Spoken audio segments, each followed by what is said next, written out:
Hello everyone, welcome back to the channel. Thank you all for the love last month on our, I guess November or October update, November 1st. That video is by far the best turnout that we've ever had, best comments. That was the first video I've posted that's gotten over 1,000 views, so awesome to see.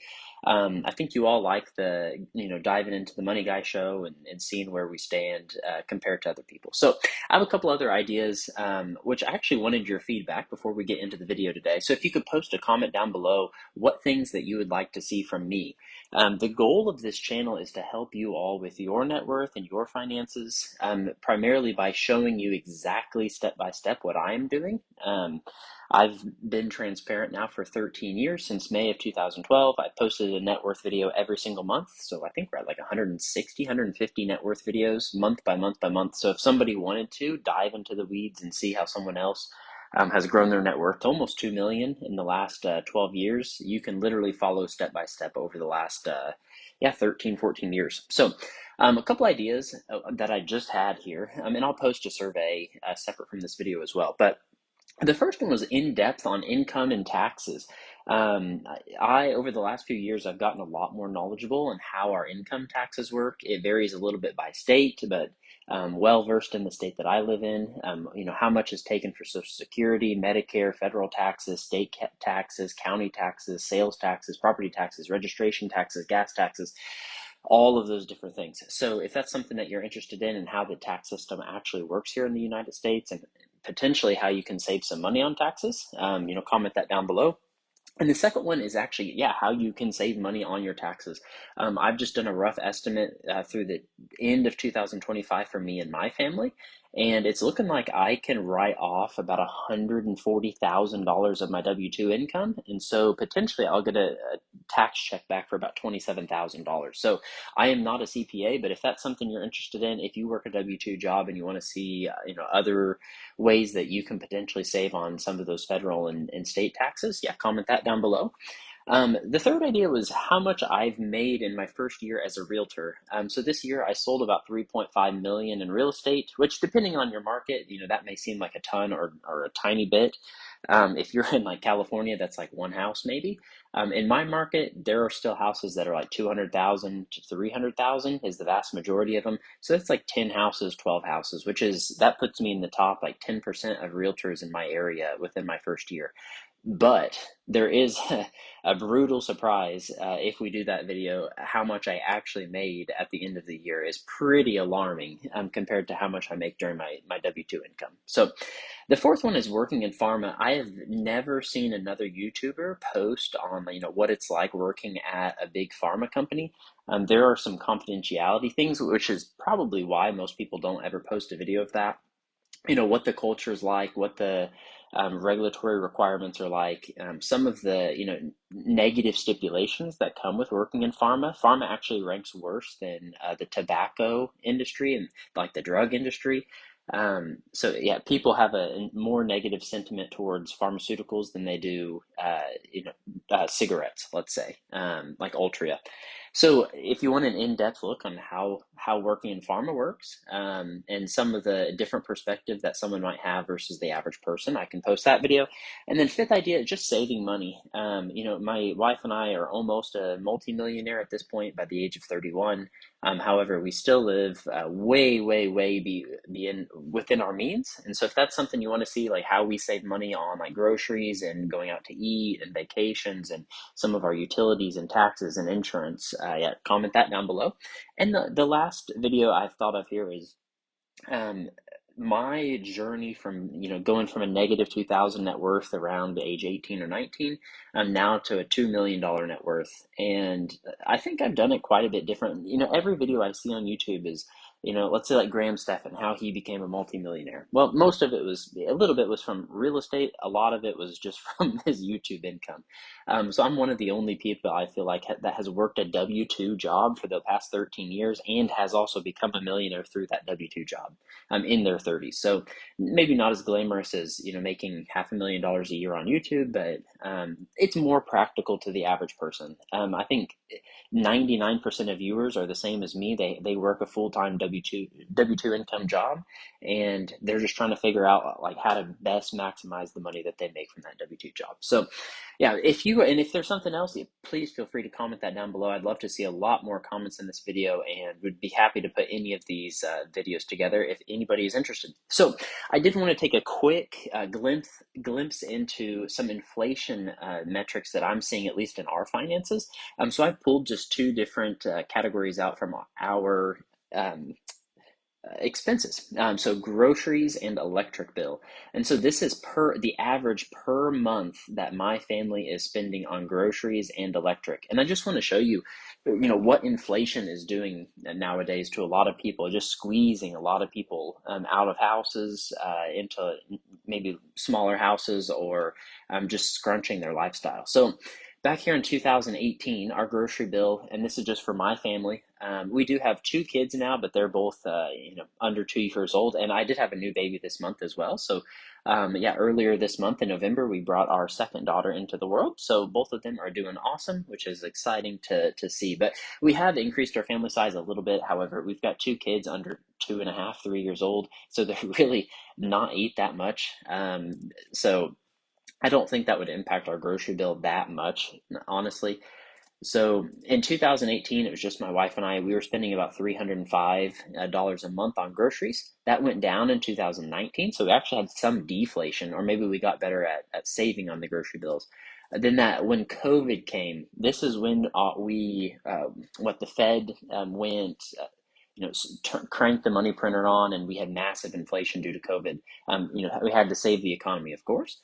And so what that did, they were mailing stimulus checks to everybody and pumping money into the economy really, really fast. And so in 1 year, we had a 39% inflation rate on our groceries. And what you'll notice is like we never got back to where we were. So we had that 40% increase on groceries.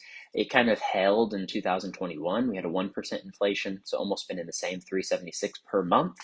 In 2022, basically the same. It went down about 6% for us, so 352, but I would call that pretty much flat. So we had a 40% inflation rate through these from 2020, and then kind of held for 3 years.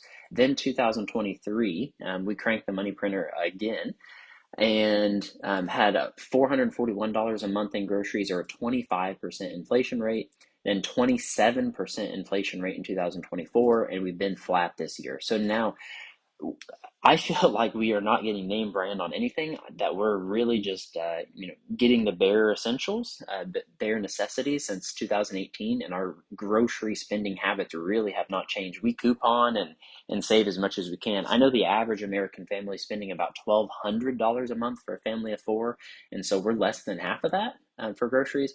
But again, just a glimpse on what inflation does. Having 1 year or 2 years at 25 and 27% on top of a year at 40% inflation. So if I take the average since 2018, we've had an 11% inflation rate on groceries, or a total of 75%. So your grocery bills from 2018 have probably almost doubled for you getting the exact same amount of food. And that's not to speak of, shrinkflation, where they only fill the chip bag a quarter of the way full, or, they make the containers different to kind of shrink the serving size there. But the next topic was electricity. We used to spend 121 a month, and kind of same story for it. When COVID came, it actually went down versus groceries, at least for us. We were spending $108 a month on electricity. And then over the past 5 years, it has just went berserk.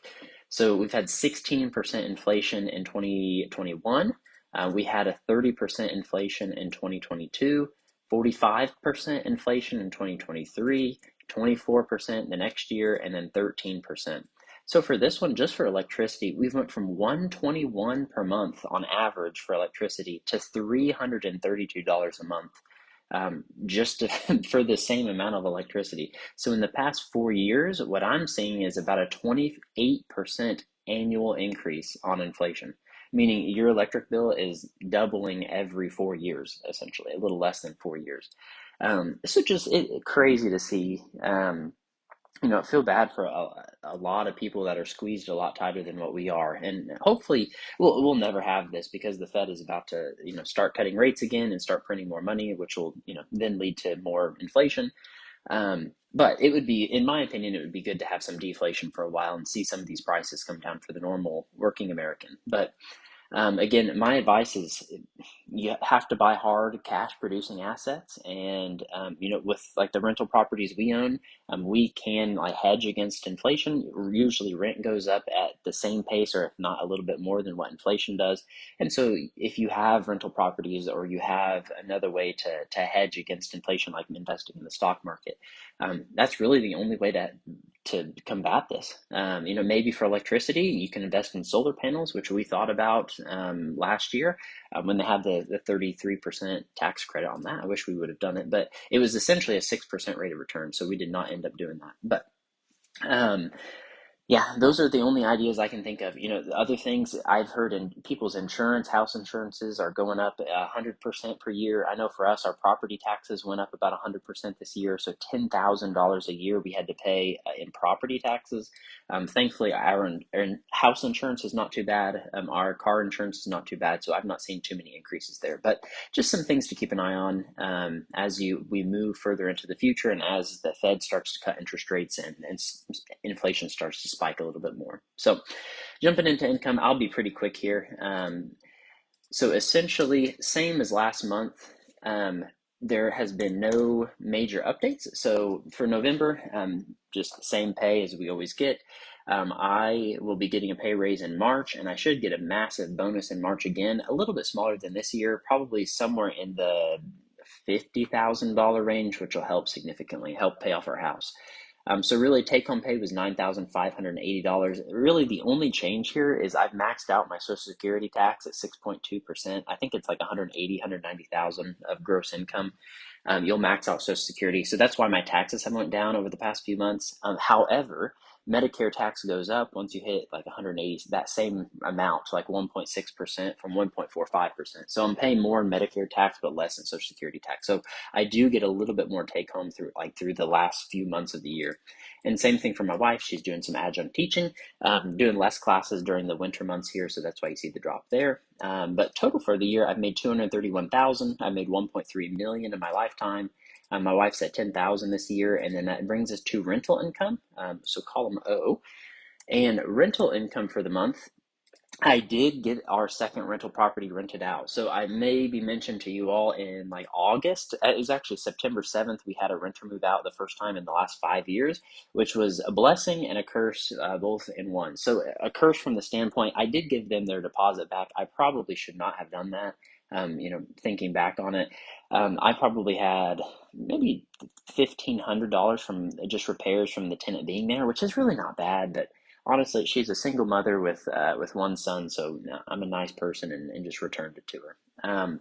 So she moved out in September, and since then we basically remodeled the whole entire house. We put new floors everywhere, completely renovated the kitchen, completely tore out the entire bathroom, toilet, vanity, floor, shower, put a new shower in there with tile surround, tiled the walls, new vanity, new flooring, new toilet, pretty much everything. So that's taken, I thought, honestly, in my head, I thought I could do that in about 30 days, just not working on the weekends on it since I work Monday through Friday at my in pharma. And it took about 2.5 months. I did have somebody that was ready to move in early November. However, they kind of bamboozled us a little bit. They did not even have the deposit, so they wasted about 2 weeks worth of our time. However, we do have somebody in there now, so they moved in late November, probably 3 weeks ago, 2 weeks ago, a week and a half ago, 2 weeks ago now. So the rent, this is the blessing part of it. So the rent here was 1175 a month when the old person lived there, and I am so far behind on market rents. So market rent for a 3 bedroom in my area is somewhere between 17 and 1800, and so we rented this place at 1525. However, I was paying the water bill, which was $100 a month at this place, and I've now rolled the water bill into the tenant's responsibility. So it's really like it's rented at 1625. So we had a $450 a month increase just for the person moving out. However, we had to spend probably $8,000 to renovate everything in the house to get it, up to that point, and it's still, below market rent, and we'll try to hold it there as long as we can, as long as our expenses don't get too crazy. So rental income now is at $2,875 a month, so almost $3,000 a month. And really, the other one we need to increase. Um, there were some things that happened with our first rental property where we did not increase the rent on her this year. So she's at 1350 and just pays 1350 a month. So this one really should be at like 1600. But again, if she moves out, it'll be a blessing for us where we can move the rent up to where it needs to be. 560 extra income. This is just from selling firewood. Again, another video idea if someone's interested. There's a lot of like side hustles, air quote side hustles that my wife and I do to try to make a little bit of extra money. So we live on 66 acres, 60 acres of just big trees that sometimes fall down in heavy winds. And so a lot of times, if I'm free, I'll go out there with the chainsaw, I'll cut those up, I'll split them, I'll stack them for about a year and let them dry, and then sell them for about $120 a face cord or 360 a cord, depending how you measure firewood. But so this month I sold everything in about a week. One of them was at the end of October, and the second one was at the very beginning of November. So I made about $1,160 just selling firewood this year, which took me 3 days, I think, to do that. So not a bad, and I've learned I can average about probably $45 an hour cutting firewood. So yeah, kind of cool. So gross income 18,000, take home pay $13,500 for the month of November. So last thing here, again, I'll be quick. There's not a ton to update. So net worth for November, our properties, same thing. I'm probably falling a bit behind. I did see, just again, for context of how I'm doing my net worth. So house number 8, this is the house my wife and I live in right now. We built this house for like 680, and so we've lived here for almost 3 years. So I have it going up about 100,000. That is way beneath what it needs to be. I recently saw the same layout of our house listed on Zillow and Realtor in our same area. It was on 2 acres instead of 66 acres, and they had it listed at 1.2 million on 2 acres. So I had guessed it's probably 950 to a million for our actual house. So I'm probably 250,000 under. If I were to sell, sorry, my watch hit the desk. If I were to sell our house and our land, I would probably do 1.3 to 1.5 million, somewhere in there, and I have it valued at 1.2 million down below. So same thing with the land. We bought it for 5,800 an acre. It's going for around 8,000 an acre, just because they need places to develop houses in our area. And yeah, we've got it where we're at. So we've got utilities, we've got internet, we've got running water, a bunch of stuff. So rental properties as well. So house number 7 is the one that I renovated, and I did not move the evaluation of the house up at all. Again, if I were to list this, it'd probably be 249. So I'd probably profit like 240 from it, and I've got it at 211. And then house number 5, I do agree, it's probably somewhere in 226 to 240 range. So I put it at the low end of that. No changes with any of our vehicles or anything like that. For stocks, we are actually up this month, believe it or not. Last time I looked, the Nasdaq was down like 2%. Right now, there's just so much volatility. One day the VIX is 22, the next day the VIX is 11. We'll get 5 days in a row of stocks moving, S&P moving back to like 6,900, then 5 days in a row of it crashing 1% each day. So November was honestly crazy. It started off with a good rally in November, then went way down through mid-November, and then now is back up to around the $6,800 mark for the S&P. So overall, I think it is down like 1%, maybe 2% for the month. It just depends on what day. Like today, this is December 1st. It's down a little bit today. So yeah, so we're actually up, believe it or not. HSA is down. However, my 401k is up about $1,000, which maybe is actually down if you count my contributions. And then my wife's is yeah, up almost $2,000, which is awesome. Hers is killing it. So hers is almost all money markets. Her whole entire account.